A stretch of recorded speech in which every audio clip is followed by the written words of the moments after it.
Sejam todos bem-vindos ao canal Companheiros da Luz. Leitura do livro Os Mensageiros, coleção A Vida no Mundo Espiritual, obra do Espírito André Luiz, por Chico Xavier. Antes, porém, observemos o conteúdo de revelação destaque deste capítulo. Fala de Aniceto.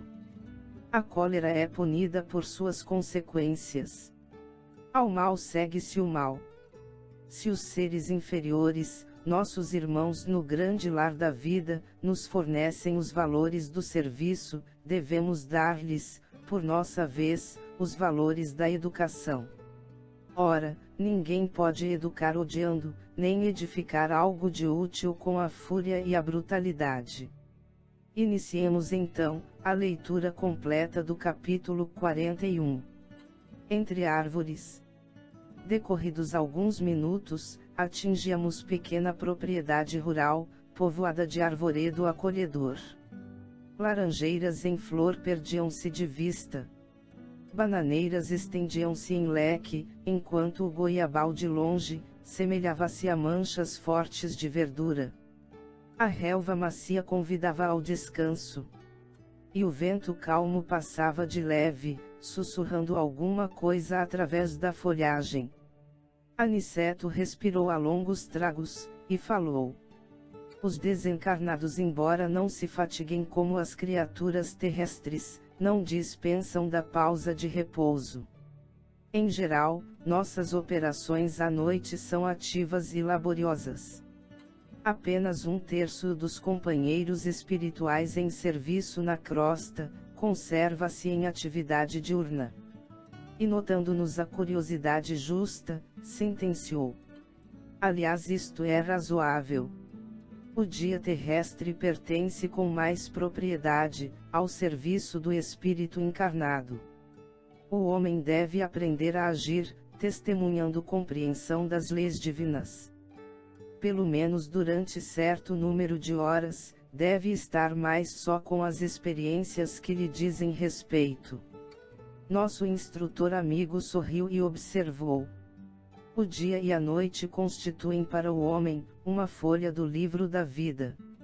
A maior parte das vezes, a criatura escreve sozinha a página diária, com a tinta dos sentimentos que lhe são próprios, nas palavras, pensamentos, intenções e atos, e no verso, isto é, na reflexão noturna, ajudamo-la a retificar as lições e acertar as experiências, quando o Senhor nolo permite. Calando-se o nosso orientador, tivemos a atenção exclusivamente voltada para a beleza circundante. Aquele campo amigo e hospitaleiro caracterizava-se por ambiente muito diverso. Não mais as emanações pesadas da cidade grande, mas o vento leve, embalsamado de suavíssimos perfumes. Refletia eu na bondade do Senhor, que nos oferecia recursos novos, quando Aniceto voltou a dizer. A natureza nunca é a mesma em toda parte. Não há duas porções de terra com climas absolutamente iguais. Cada colina, cada vale, possui expressões climatéricas diferentes. É forçoso reconhecer, porém, que o campo em qualquer condição no círculo dos encarnados, é o reservatório mais abundante e vigoroso de princípios vitais. Em geral, todos nós, os cooperadores espirituais, estimamos o ar da manhã, quando a atmosfera permanece igualmente em repouso, isenta dos glóbulos de poeira convertidos em microscópicos balões de bacilos e de outras expressões inferiores. Entretanto, os trabalhos de hoje não nos permitiram o descanso mais cedo. Apoiamo-nos no veludoso relvado, e percebendo-nos a sede de saber, Aniceto prosseguiu. Assim me explico, porque na floresta temos uma densidade forte, pela pobreza das emanações em vista da impermeabilidade ao vento.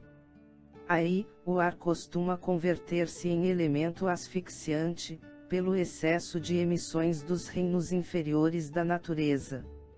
Na cidade, a atmosfera é compacta e o ar também sufoca, pela densidade mental das mais baixas aglomerações humanas. No campo desse modo, temos o centro ideal. Indicando prazeroso as frondes balançantes, acentuou. Reina aqui a paz relativa e equilibrada da natureza terrestre. Nem a selvageria da mata virgem, nem a sufocação dos fluidos humanos. O campo é nosso generoso caminho central, a harmonia possível, o repouso desejável.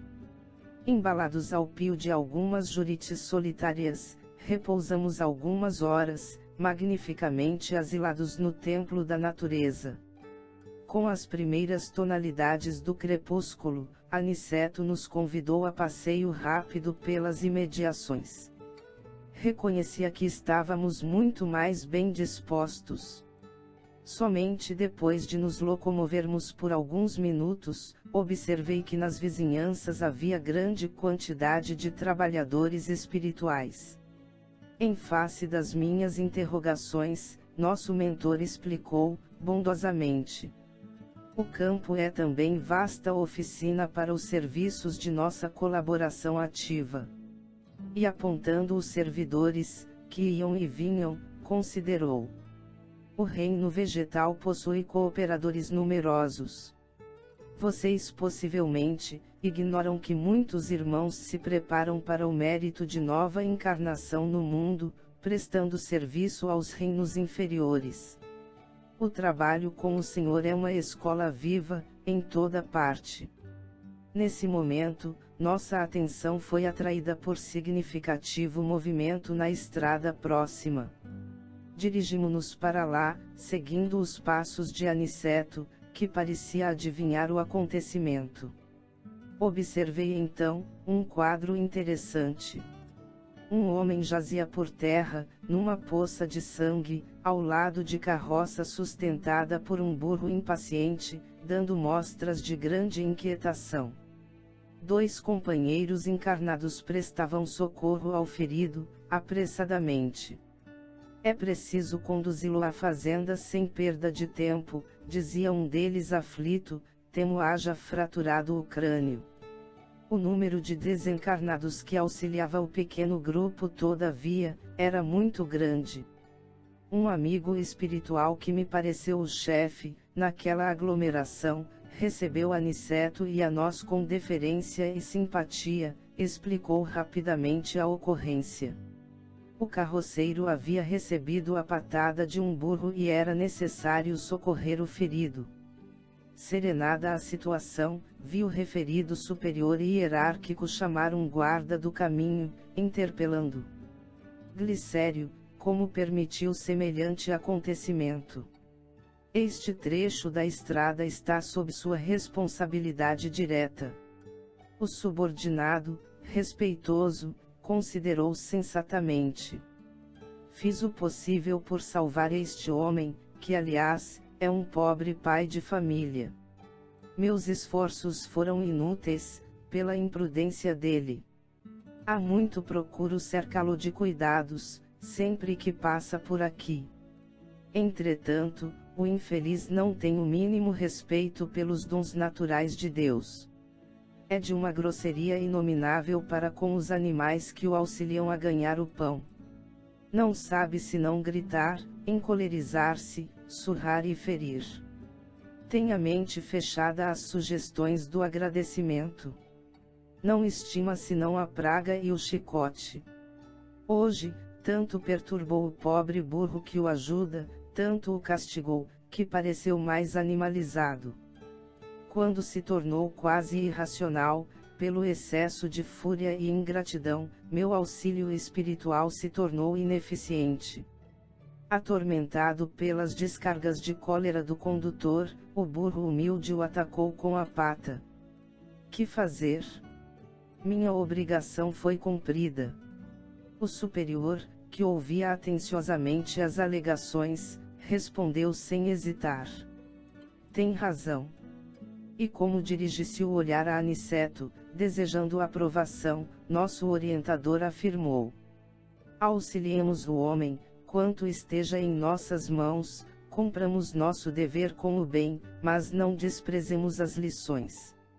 Esse trabalhador imprudente foi punido por si mesmo. A cólera é punida por suas consequências. Ao mal segue-se o mal. Se os seres inferiores, nossos irmãos no grande lar da vida, nos fornecem os valores do serviço, devemos dar-lhes, por nossa vez, os valores da educação. Ora, ninguém pode educar odiando, nem edificar algo de útil com a fúria e a brutalidade. E indicando o grupo que conduzia o ferido a uma casa próxima, concluiu imperturbável: como homem comum, nosso pobre amigo sofrerá muitos dias, chumbado ao leito, entre as aflições dos familiares, demorar-se-á um tanto a restabelecer o equilíbrio orgânico. Mas, como espírito eterno, recebeu agora uma lição útil e necessária.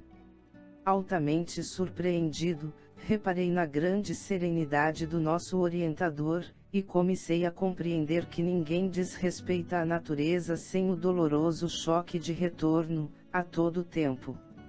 Chegamos ao final deste capítulo. Não percam o próximo de número 42, Evangelho no ambiente rural. Muito obrigado, boa reflexão, que Jesus abençoe a todos.